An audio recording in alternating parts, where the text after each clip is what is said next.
Leo nimewaletea simulizi nzuri yenye mapenzi na matukio makubwa. Stori inaenda kwa jina la Mapenzi ya Kweli Hayafichiki.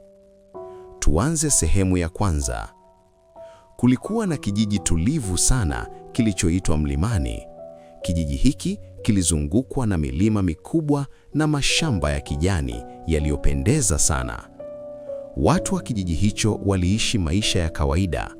Walikuwa wakulima, wafugaji na wafanyabiashara wadogo wadogo. Lakini ndani ya kijiji hicho kulikuwa na kijana mmoja aliyekuwa tofauti na wengine. Jina lake lilikuwa Joseph. Joseph alikuwa kijana mwenye bidii sana. Alikuwa mnyenyekevu, mwenye moyo mzuri na kila mtu kijijini alimpenda. Kila asubuhi, Joseph alikuwa anaamka mapema sana. Alikwenda shambani kufanya kazi kabla hata jua halijachomoza. Wazee wa kijiji walikuwa wakisema mara nyingi, kijana huyu ana moyo wa dhahabu. Lakini pamoja na bidii yake yote, Joseph alikuwa na siri moyoni mwake. Siri ambayo hakuna mtu aliyekuwa anaijua. Ilikuwa ni mapenzi. Mapenzi aliyokuwa nayo kwa binti mmoja mzuri sana kijijini hapo. Jina lake lilikuwa Elieth. Elieth alikuwa binti mwenye tabia njema sana. Alikuwa mpole, mwenye heshima na mwenye moyo wa kusaidia wengine. Watu wengi kijijini walimpenda sana Elieth. Lakini kulikuwa na kitu kilichowafanya Joseph na Elieth wawe karibu sana.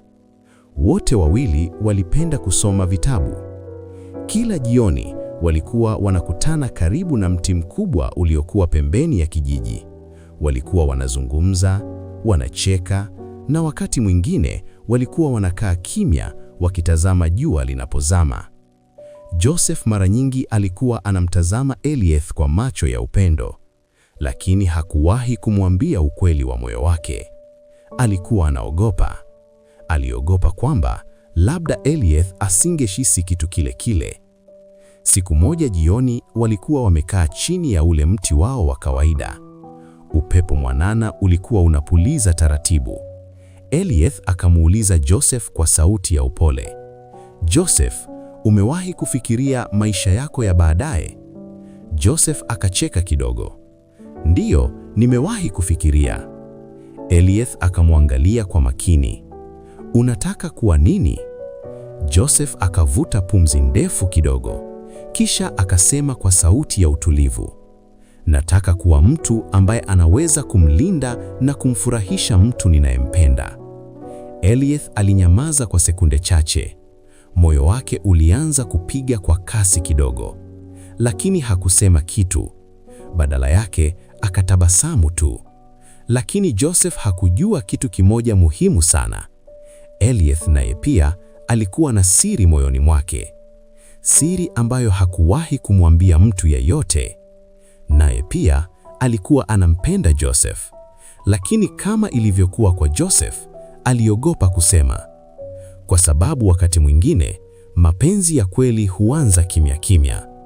Lakini hakuna aliyekuwa anajua kwamba muda si mrefu, kitu kikubwa sana kingetokea. Kitu ambacho kingebadilisha maisha ya Joseph na Elieth milele. Na hapo ndipo safari yao ya mapenzi ilianza.